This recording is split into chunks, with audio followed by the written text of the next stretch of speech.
The Tragedy of Hamlet, Prince of Denmark, by William Shakespeare. Act 4, Scene 1. A room in the castle. Enter King Claudius, Queen Gertrude, Rosencrantz and Guildenstern. There's matter in these sighs, these profound heaves. You must translate. 'Tis fit we understand them. Where is your son? Bestow this place on us a little while. Exeunt Rosencrantz and Guildenstern. Ah, my good lord, what have I seen tonight? What, Gertrude? How does Hamlet? Mad, as the sea and wind when both contend which is the mightier.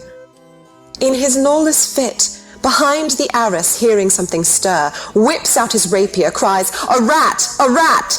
and in this brainish apprehension kills the unseen good old man. Oh, heavy deed! It had been so with us had we been there. His liberty is full of threats to all, to you yourself, to us, to every one. Alas, how shall this bloody deed be answered? It will be laid to us, whose providence should have kept short, restrained and out of haunt this mad young man. But so much was our love, we would not understand what was most fit, but like the owner of a foul disease, to keep it from divulging, let it feed even on the pith of life. Where's he gone? To draw apart the body he hath killed, or whom his very madness, like some ore among a mineral of metal's base, shows itself pure. He weeps for what is done. O Gertrude, come away. The sun no sooner shall the mountains touch, but we will ship him hence. And this vile deed we must, with all our majesty and skill, both countenance and excuse. Oh, Guildenstern. Re-enter Rosencrantz and Guildenstern.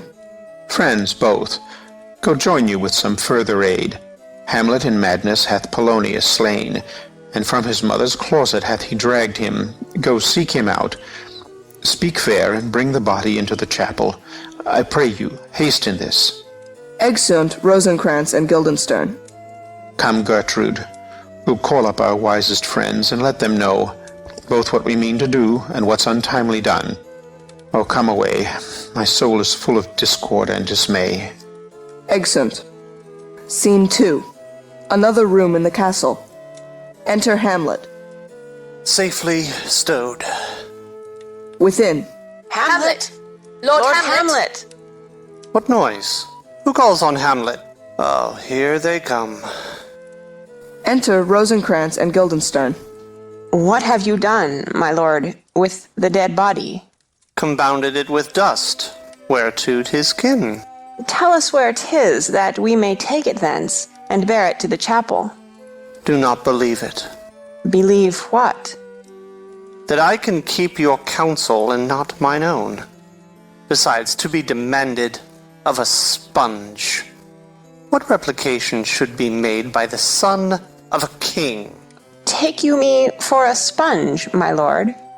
Aye, sir, that soaks up the king's countenance, his rewards, his authorities. But such officers do the king best service in the end. He keeps them like an ape, in the corner of his jaw first mouthed, to be last swallowed. When he needs what you have gleaned, it is but squeezing you, and sponge you shall be dry again. I understand you not, my lord. I am glad of it. A knavish speech sleeps in a foolish ear. My lord, you must tell us where the body is, and go with us to the king. The body is with the king, but the king is not with the body. The king is a thing... A thing, my lord. ...of nothing. Bring me to him. Hide, fox, and all after. Exeunt. Scene 3. Another room in the castle. Enter King Claudius, attended. I have sent to seek him and to find the body. How dangerous it is that this man goes loose, yet must we not put the strong law on him. He's loved of the distracted multitude, who like not in their judgment but their eyes. And where 'tis so, the offender's scourge is weighed, but never the offense. To bear all smooth and even, this sudden sending him away must seem deliberate pause. Diseases desperate grown by desperate appliance are relieved, or not at all. Enter Rosencrantz. How now? What hath befallen? Where the dead body is bestowed, my lord, we cannot get from him. But where is he? Without, my lord. Guarded, to know your pleasure. Bring him before us. Ho, Guildenstern! Bring in my lord. Enter Hamlet and Guildenstern. Now, Hamlet, where's Polonius? At supper. At supper? Where? Not where he eats, but where he is eaten. A certain convocation of politic worms are e'en at him. Your worm is your only emperor for diet. We fat all creatures else to fat us, and we fat ourselves for maggots. Your fat king and your lean beggar is but variable service, 2 dishes, but to 1 table. That's the end. Alas, alas. A man may fish with the worm that hath ate of a king, and cat of the fish that hath fed of that worm. What dost thou mean by this? Nothing, but to show you how a king may go a progress through the guts of a beggar. Where is Polonius? In heaven? Send hither to see. If your messenger find him not there, seek him in the other place yourself. But indeed, if you find him not within this month, you shall nose him as you go up the stairs into the lobby. Go seek him there. To some attendants. He will stay till ye come. Exeunt attendants. Hamlet, this deed for thine especial safety, which we do tender, as we dearly grieve for that which thou hast done, must send thee hence, with fiery quickness. Therefore prepare thyself. The bark is ready, and the wind at help. The associates tend, and everything is bent for England. For England. Aye, Hamlet. Good. So is't, if thou knewst our purposes. I see a cherub that sees them. But come, for England. Farewell, dear mother. Thy loving father, Hamlet. My mother. Father and mother is man and wife is one flesh, and so my mother. Come, for England. Exit Hamlet. Follow him at foot. Tempt him with speed aboard. Delay it not. I'll have him hence tonight. Away, for everything is sealed and done that else leans on the affair. Pray you, make haste. Exeunt Rosencrantz and Guildenstern. And England, if my love thou hold'st at aught, as my great power thereof may give thee sense, since yet thy cicatrice looks raw and red after the Danish sword, and thy free awe pays homage to us, thou mayst not coldly set our sovereign process, which imports at full, by letters congruing to that effect, the present death of Hamlet. Do it, England, for like the hectic in my blood he rages, and thou must cure me, till I know 'tis done, however my haps, my joys were ne'er begun. Exit. Scene 4. A plain in Denmark. Enter Fortinbras, a captain, and soldiers marching. Go, captain. From me greet the Danish king. Tell him that, by his license, Fortinbras craves the conveyance of a promised march over his kingdom. You know the rendezvous. If that his majesty would aught with us, we shall express our duty in his eye, and let him know so. I will do it, my lord. Go softly on. Exeunt Fortinbras and soldiers. Enter Hamlet, Rosencrantz, Guildenstern, and others. Good sir, whose powers are these? They are of Norway, sir. How purposed, sir, I pray you? Against some part of Poland. Who commands them, sir? The nephews to old Norway, Fortinbras. Goes it against the main of Poland, sir, or for some frontier? Truly to speak, and with no addition, we go to gain a little patch of ground that hath in it no profit but the name. To pay 5 ducats, 5, I would not farm it, nor will it yield to Norway or the Pole a ranker rate should it be sold in fee. Why, then the Polak never will defend it. Yes, it is already garrisoned. 2,000 souls and 20,000 ducats will not debate the question of this straw. This is the imposthume of much wealth and peace that inward breaks, and shows no cause without why the man dies. I humbly thank you, sir. God be with you, sir. Exit Captain. Wilt please you go, my lord? I'll be with you straight. Go a little before. Exeunt all except Hamlet. How all occasions do inform against me and spur my dull revenge. What is a man if his chief good and market of his time be but to sleep and feed? A beast, no more?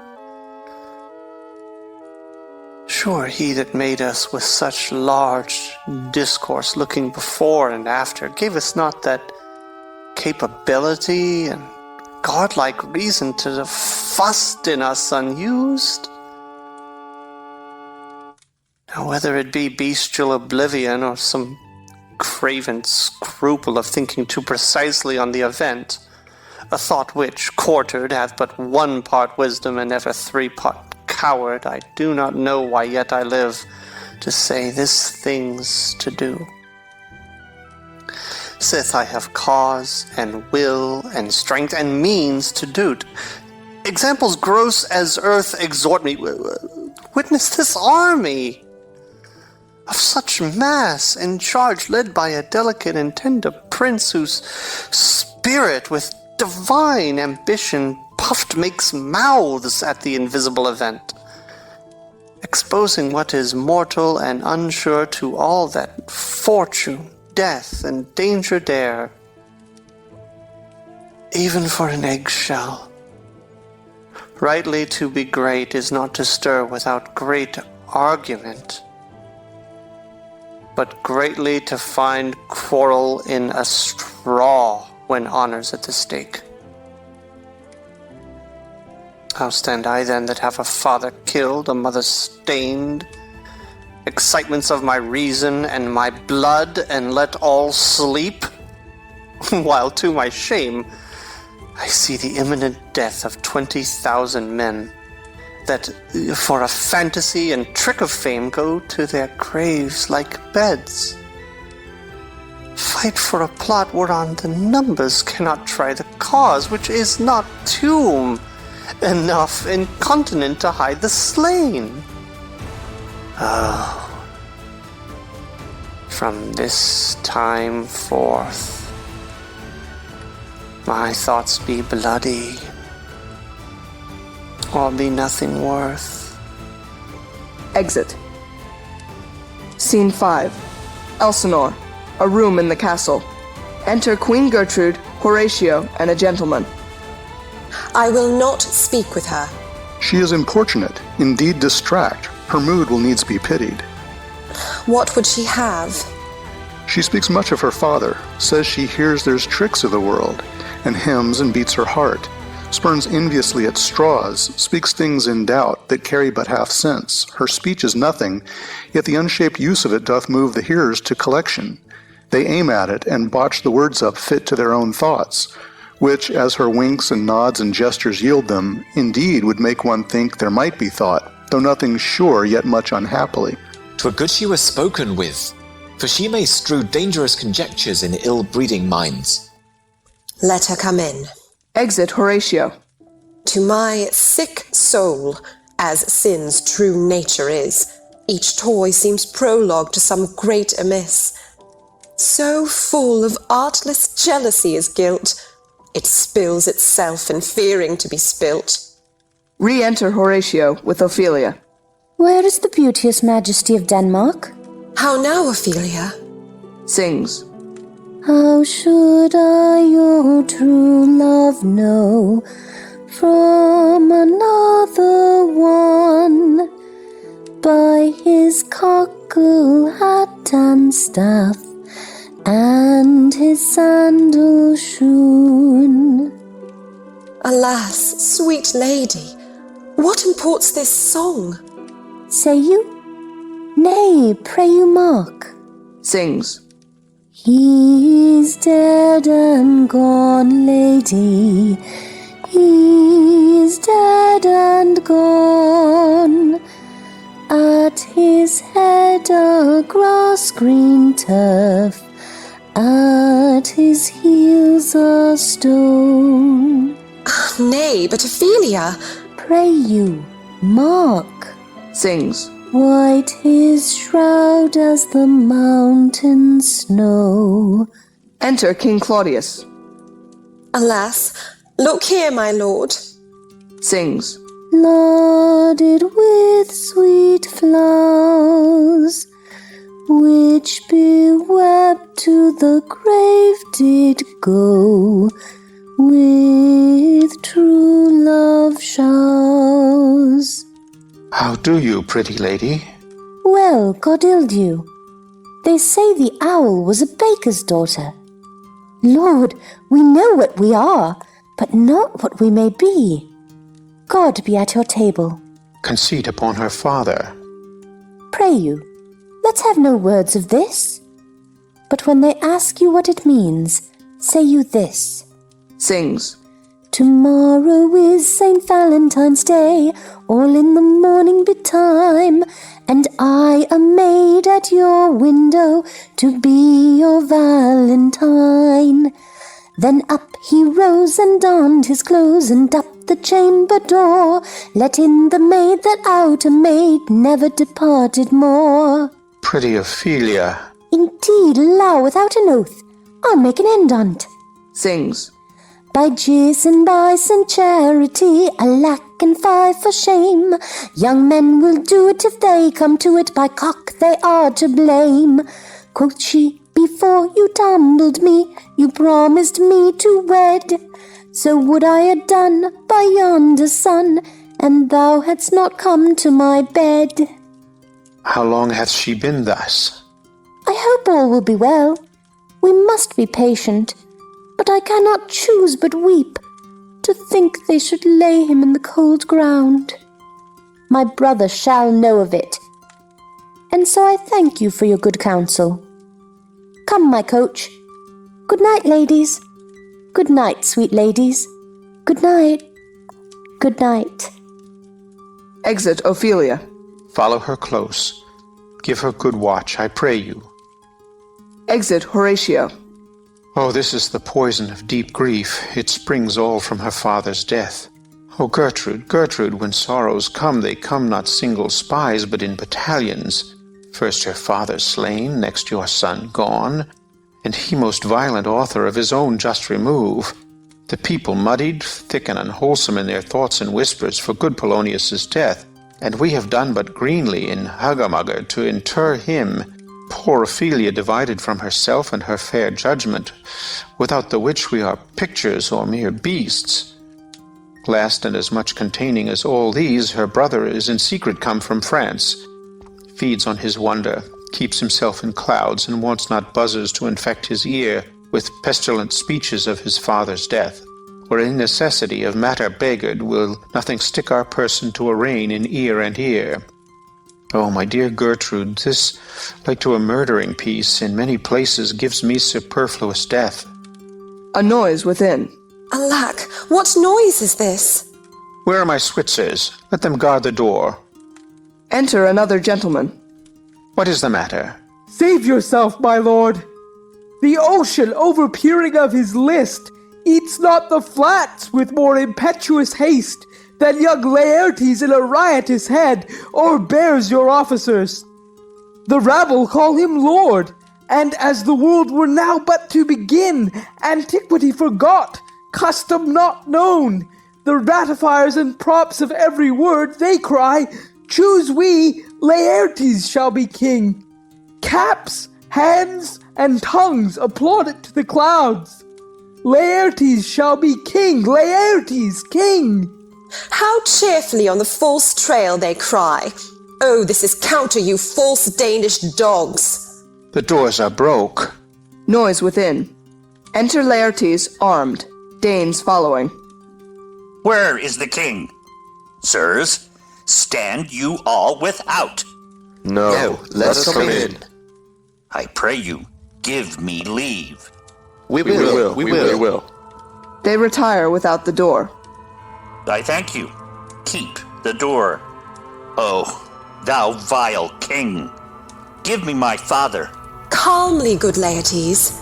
That drop of blood that's calm proclaims me bastard, cries cuckold to my father, brands the harlot even here between the chaste, unsmirched brow of my true mother. What is the cause, Laertes, that thy rebellion looks so giant-like? Let him go, Gertrude. Do not fear our person. There such divinity doth hedge a king, that treason can but peep to what it would, acts little of his will.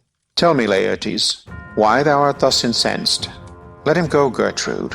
Speak, man. Where is my father? Dead? But not by him. Let him demand his fill. How came he dead? I'll not be juggled with. To hell allegiance, vows to the blackest devil, conscience and grace to the profoundest pit. I dare damnation. To this point I stand, that both the worlds I give to negligence, let come what comes. Only I'll be revenged most thoroughly for my father. Who shall stay you? My will, not all the world. And for my means, I'll husband them so well they shall go far with little. Good Laertes, if you desire to know the certainty of your dear father's death, is't writ in your revenge that swoopstake you will draw both friend and foe, winner and loser? None but his enemies. Will you know them then? To his good friends, thus wide I'll ope my arms, and like the kind, life-rendering pelican, repast them with my blood. Why, now you speak like a good child and a true gentleman. That I am guiltless of your father's death, and am most sensible in grief for it, it shall as level to your judgment pierce as day does to your eye. Within. Let her come in. How now? What noise is that? Re-enter Ophelia. Oh, heat. Dry up my brains. Tears, 7 times salt, burn out the sense and virtue of mine eye. By heaven, thy madness shall be paid by weight, till our scale turn the beam. Oh, Rose of May, dear maid, kind sister, sweet Ophelia. O heavens, is't possible a young maid's wits should be as moral as an old man's life? Nature is fine in love, and where 'tis fine, it sends some precious instance of itself after the thing it loves. Sings. They bore him barefaced on the bier. Hey non nonny nonny, hey nonny. And in his grave reigned many a tear. Fare you well, my dove. Hadst thou thy wits, and didst persuade revenge, it could not move thus. Sings. You must sing a down, and you call him a downer. Oh, how the wheel becomes it! It is the false steward that stole his master's daughter. This nothing's more than matter. There's rosemary. That's for remembrance. Pray, love, remember. And there is pansies. That's for thoughts. A document in madness. Thoughts and remembrance fitted. There's fennel for you, and columbines. There's rue for you, and here's some for me. We may call it Herb Grace Sundays. Oh, you must wear your rue with a difference. There's a daisy. I would give you some violets, but they withered all when my father died. They say he made a good end. Sings. A bunny sweet robin is all my joy. Thought and affliction, passion, hell itself. She turns to favor and to prettiness. Sings. And will he not come again? And will he not come again? No, no, he is dead. Go to thy deathbed. He never will come again. His beard was as white as snow. All flaxen was his bow. He is gone, and we cast away moan. God have mercy on his soul. And of all Christian souls, I pray God. God be with ye. Exit Ophelia. Do you see this, O God? Laertes, I must commune with your grief, or you deny me right. Go but apart, make choice of whom your wisest friends you will, and they shall hear and judge twixt you and me. If by direct or by collateral hand they find us touched, we will our kingdom give, our crown, our life, and all that we can ours to you in satisfaction. But if not, be you content to lend your patience to us, and we shall jointly labor with your soul to give it due content. Let this be so. His means of death, his obscure funeral, no trophy, sword, nor hatchment o'er his bones, no noble rite nor formal ostentation. Cry to be heard, as 'twere from heaven to earth, that I must cult in question. So you shall, and where the offense is, let the great axe fall. I pray you, go with me. Excerpt. Scene 6. Another room in the castle. Enter Horatio and a servant. What are they that would speak with me? Sailors, sir. They say they have letters for you. Let them come in. Exit servant. I do not know from what part of the world I should be greeted, if not from Lord Hamlet. Enter sailors. God bless you, sir. Let him bless thee too. He shall, sir, and please him. There's a letter for you, sir. It comes from the ambassador that was bound for England. If your name be Horatio, as I am to let know it is. Reads. Horatio, when thou shalt have overlooked this, give these fellows some means to the king. They have letters for him. Ere we were 2 days old at sea, a pirate of very warlike appointment gave us chase. Finding ourselves too slow of sail, we put on a compelled valour, and in the grapple I boarded them. On the instant they got clear of our ship, so I alone became their prisoner. They have dealt with me like thieves of mercy, but they knew what they did. I am to do a good turn for them. Let the king have the letters I have sent, and repair thou to me with as much speed as thou wouldst fly death. I have words to speak in thine ear will make thee dumb. Yet they are much too light for the bore of the matter. These good fellows will bring thee where I am. Rosencrantz and Guildenstern hold their course for England. Of them I have much to tell thee. Farewell. He that thou knowest thine, Hamlet. Come, I will make you way for these your letters, and do it the speedier, that you may direct me to him from whom you brought them. Exeunt. Scene 7. Another room in the castle.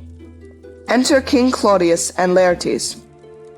Now must your conscience my acquaintance seal, and you must put me in your heart for friend, sith you have heard, and with a knowing ear, that he which hath your noble father slain pursued my life.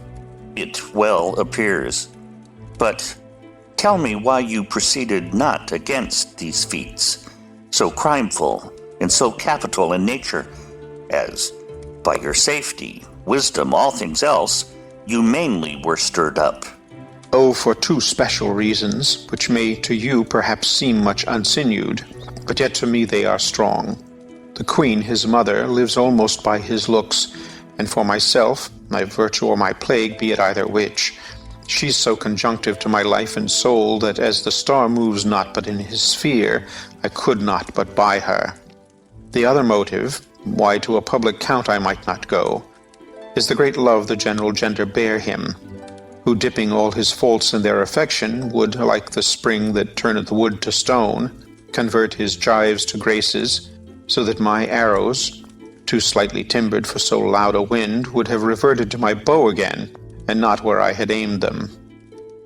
And so have I a noble father lost, a sister driven into desperate terms, whose worth, if praises may go back again, stood challenger on mount of all the age for her perfections. But my revenge will come. Break not your sleeps for that. You must not think that we are made of stuff so flat and dull that we can let our beard be shook with danger and think it pastime. You shortly shall hear more. I loved your father, and we love ourself, and that, I hope, will teach you to imagine... Enter a messenger. How now? What news? Letters, my lord, from Hamlet. This to your majesty, this to the queen. From Hamlet? Who brought them? Sailors, my lord, they say.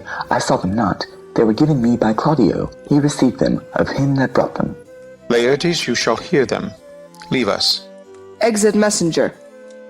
Reads, High and mighty, you shall know I am set naked on your kingdom. Tomorrow shall I beg leave to see your kingly eyes, when I shall, first asking your pardon thereunto, recount the occasion of my sudden and more strange return. Hamlet. What should this mean? Are all the rest come back, or is it some abuse and no such thing? Know you the hand? 'Tis Hamlet's character, naked, and in a postscript here he says, alone. Can you advise me? I'm lost in it, my lord, but let him come. It warms the very sickness in my heart that I shall live and tell him to his teeth, thus didst thou. If it be so, Laertes, how should it be so? How otherwise? Will you be ruled by me? Aye, my lord. So you will not o'errule me to a peace. To thine own peace. If he be now returned, as checking at his voyage, and that he means no more to undertake it, I will work him to an exploit, now ripe in my device, under the which he shall not choose but fall. And for his death no wind of blame shall breathe, but even his mother shall uncharge the practice and call it accident. My lord, I will be ruled. The rather, if you could devise it so that I might be the organ. It falls right. You have been talked of since your travel much, and that in Hamlet's hearing, for a quality wherein they say you shine. Your sum of parts did not together pluck such envy from him as did that one, and that in my regard of the unworthiest siege. What part is that, my lord? A very riband in the cap of youth, yet needful too, for youth no less becomes the light and careless livery that it wears, than settled age his sables and his weeds, importing health and graveness. 2 months since, here was a gentleman of Normandy. I've seen myself and served against the French, and they can well on horseback. But this gallant had witchcraft in it. He grew unto his seat, and to such wondrous doing brought his horse as he had been encorpsed and demi-natured with the brave beast. So far he topped my thought, that I in forgery of shapes and tricks come short of what he did. A Norman, was't? A Norman. Upon my life, Lamond. The very same. I know him well. He is the brooch indeed, and gem of all the nation. He made confession of you, and gave you such a masterly report for art and exercise in your defense, and for your rapier most especially, that he cried out, 'Twould be a sight indeed if one could match you. The scrimmers of their nation, he swore, had neither motion, guard, nor eye if you opposed them. Sir, this report of his did Hamlet so envenom with his envy, that he could nothing do but wish and beg your sudden coming o'er to play with him. Now, out of this... What out of this, my lord?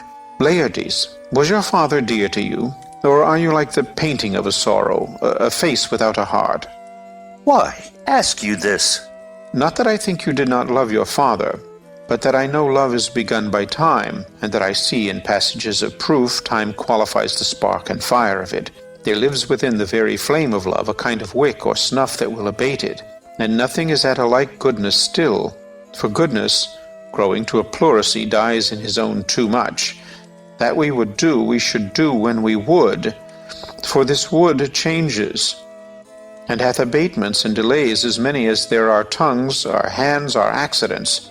And then this should is like a spendthrift sigh that hurts by easing. But to the quick of the ulcer, Hamlet comes back. What would you undertake to show yourself your father's son in deed more than in words? To cut his throat, in the church. No place, indeed, should murder sanctuarize. Revenge should have no bounds. But, good Laertes, will you do this? Keep close within your chamber. Hamlet returned shall know you are come home. We'll put on those that shall praise your excellence, and set a double varnish on the fame the Frenchman gave you. Bring you in fine together, and wager on your heads. He, being remiss, most generous, and free from all contriving, will not peruse the foils, so that with ease, or with a little shuffling, you may choose a sword unbaited, and in a passive practice requite him for your father. I will do it. And for that purpose, I'll anoint my sword. I bought an unction of a mountebank so mortal that, but dip a knife in it, where it draws blood, no cataplasm so rare, collected from all simples that have virtue under the moon, can save the thing from death that is but scratched withal. I'll touch my point with this contagion, that if I gall him slightly, it may be death. Let's further think of this, weigh what convenience both of time and means may fit us to our shape. If this should fail, and that our drift look through our bad performance, 'twere better not essayed. Therefore this project should have a back or second that might hold, if this should blast in proof. Soft, let me see. Who'll make a solemn wager on your cunnings? I have. When in your motion you are hot and dry, as make your bouts more violent to that end, and that he calls for drink, I'll have prepared him a chalice for the nonce, wherein but sipping, if he by chance escape your venomed stuck, our purpose may hold air. Enter Queen Gertrude. How now, sweet queen? One woe doth tread upon another's heel, so fast they follow. Your sister's drowned, Laertes. Drowned? Oh, where? There is a willow grows aslant a brook, that shows his hoar leaves in the glassy stream. There with fantastic garlands did she come, of crowflowers, nettles, daisies, and long purples, that liberal shepherds give a grosser name. But our cold maids do dead men's fingers call them. There on the pendant boughs her coronet weeds clambering to hang, an envious sliver broke, when down her weedy trophies and herself fell in the weeping brook. Her clothes spread wide, and mermaid-like a while they bore her up, which time she chanted snatches of old tunes, as one incapable of her own distress, or like a creature native and endued unto that element. But long it could not be, till that her garments, heavy with their drink, pulled the poor wretch from her melodious lay to muddy death. Alas, then she is drowned? Drowned. Drowned. Too much of water hast thou, poor Ophelia, and therefore I forbid my tears. But yet it is our trick. Nature her custom holds. Let shame say what it will. When these are gone, the woman will be out.